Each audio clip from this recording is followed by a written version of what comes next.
guys, welcome back to the channel. It's me, Hoodbrook, and we are still with our tutorials, Photoshop tutorials. So guys, last time we ended with our layer panel. We did learn something about the layer panel, and we did leave two of them, which was the FX and the adjustment. So I did leave them because I didn't want to confuse you a lot since it had this sub menu. So today we're going to deal with the FX, and before I go into this tutorials, I want you guys to subscribe to the channel, like, share, and also comment below. So without wasting my time, I'm just going to go into Photoshop, which I've already opened. So I have this plain layer. I'm just going to deal with the FS today, but before I start, I'm just going to type in the text and use that text for the tutorial. So I'm just going to type the letter H, I guess. So H.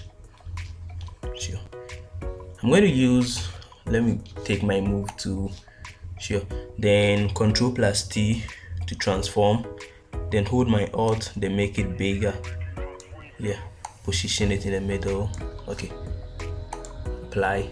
So I'm going to choose a color which might be easy to see in case I apply the glow and all those stuff. So I'm going to choose something like this. My text settings. You can just click on your text tool and just go above, then just change the color. But I can just change the color here using my character. So I'm just going to click on this and select maybe a lighter blue color. Okay, so in any case you can't find your character settings, you can just go to your window, then you find character, just activate character, then you can just change it there. So I have this blue here, so you're going to go into our FX. Sure.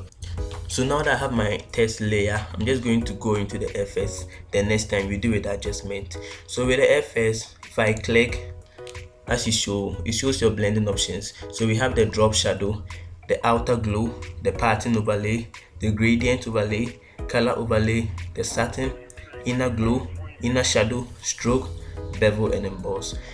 And blending options, which actually contains all these. Or if you don't want to click on your FX here, you can just right click on your text, then go to your blending options, then we still have the same thing. So I'm just going to click on this blending option, so we have the whole thing.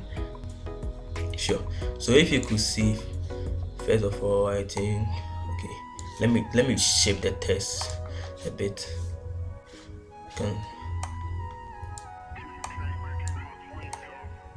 Sure.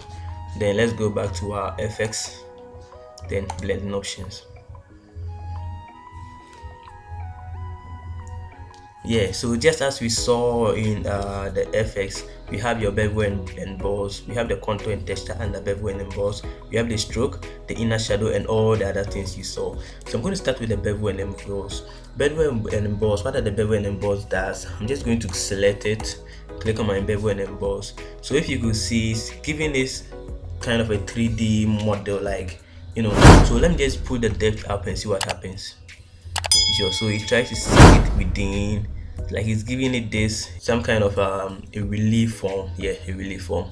So I can change the size to how I want it to be, soften it, and all those stuff. So this is what happens, and you can just go forward, changing certain things, the angles and all those stuff. You can do it a bevel style, outer, and all those stuff. Just mess up with these things. So I'm just going to turn it off, move on to my next, which is the stroke. Obviously stroke should be that kind of familiar, so I'm going to click on my stroke, and what the stroke does is, you can see this black, the color is black. So actually you see the stroke black. The more I increase the size, it becomes larger. I can reduce the opacity or just use the blending mode options. The stroke can be outside or inside or even center. So anyhow, you just play around with these things. So I'm just going to turn off the stroke. Next, the inner shadow. So inner shadow, obviously you have to know, it's like trying to give this shadow, instead of going outside, it's coming within. So I have this inner shadow, distance, size, choke, that size is spread. So you can just see what is happening. It's giving this hollow shape test. So this is what the inner shadow does, and obviously you should know that's the opposite of the drop shadow. So I'm just going to select, go to my inner glow. What the inner glow does is kind of similar to the inner shadow, but this time it's like you are glowing something, like I'm glowing a light within the text. So obviously inner glow, you should see, doesn't really show that much Okay, opacity is white, so noise. Yeah, you can see what is happening around. Yeah, I'm just trying to give this size. Yeah, it's glowing. The light is actually glowing. Sure, so that's what happens with the inner glow. Sure, so the next thing is the satin. Yeah, so what the satin actually does, it kind of breaks your color, like in this gradient form. Actually, normally I don't use the satin. I rather go for the gradient instead of the satin, but you can use the satin based on the kind of design you're doing. So next, I'm going to move on to my color overlay. Most of the names should just tell you what the colors are, capable of doing. So color overlay is more like I have my color already, but this time I'm trying to put a color over my color. I'm trying to overlay my color. So I'm putting a different color on top of my color. So in that case, that's the new color I want to see. Normally we don't do this with text because you can just change the color of text, you can just change the color of shapes. We rather do this to maybe other icons we do bring to Photoshop, like logos. You just want to overlay your logo with a different color.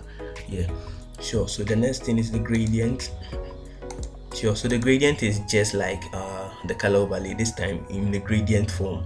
Yeah, and also pattern. So deselect, then pattern.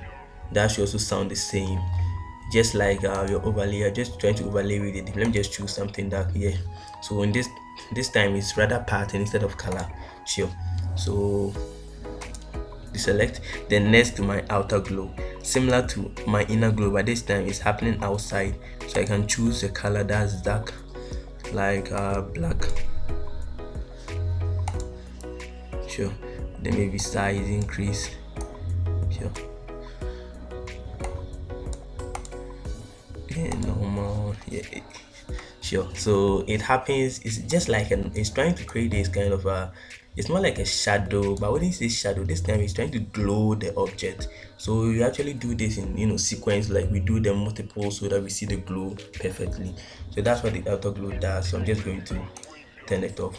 Recently I did something with my drop shadow, so if you could see I have two of them, they are the same. I just did something quickly and I have two of them. So the last thing I'm going to do with is the drop shadow, just like your inner shadow. This time is outside the text. So if I click on it, I select here, you just see, let me take the size down, opacity high, so you can see what we are doing here. Distant a bit here, then spread, then size. Yeah, so drop shadow, angle, I can change the angle to where I want the shadow to be. Sure, so that's how this drop shadow works. So these are what you can do in the blending options. So guys, this is what I have for you today. Please subscribe to my channel, like, comment, and also share. And until we meet again, it's bye bye.